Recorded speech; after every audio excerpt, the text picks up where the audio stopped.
falling in love is easy, but staying in love is another story. Kasi ito sanang itatak ninyo sa inyong pagsasama. Laging magkaroon ng faith sa isa't isa. What do I mean?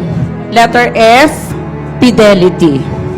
Gaya ng sinabi kanina sa vows ninyo, wear this ring as a sign of love and loyalty ang term na ginamit ni Padre. So, have faith, fidelity. Letter A, acceptance.